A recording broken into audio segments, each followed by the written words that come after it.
Greetings, it's February 14th. Here is his illustrious sire, Sir Christopher Plumridge again. We're at the Mount Baker Neighborhood Center for the Arts, and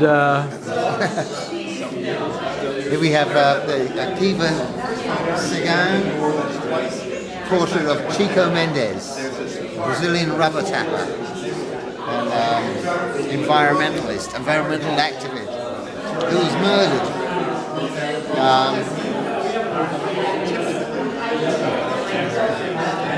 And so this is Akiva's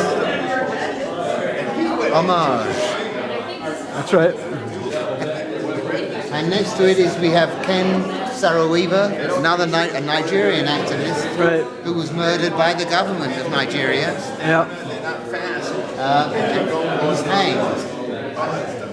So, do you remember my art?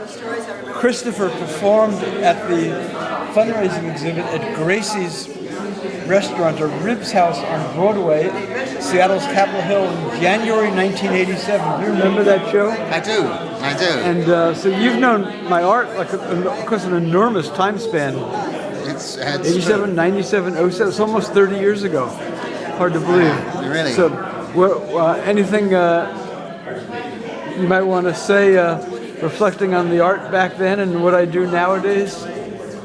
Well, no, it's part and parcel of his work with victims of the Holocaust, which is in a lifetime's journey. Yeah. So,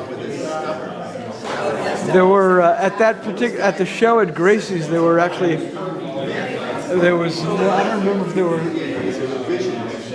There might have been one work that had some political component to it, but all the other works were non-human rights, non-Holocaust. So there's a big where are those pieces?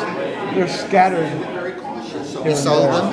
Or wherever. I don't know. Yeah. I still have a lot of work in flat files in my apartment. So you have two works of mine going? I have one. One. Yeah, from the Victoria Palace. Victoria Palace Theater, yeah. Theater. When I visit sometime, I'll come over, I'll video that. Okay. Go into proper Cockney accent. Well, Okay, Governor. thank you, sire. That was very illuminating. Yeah, thank you.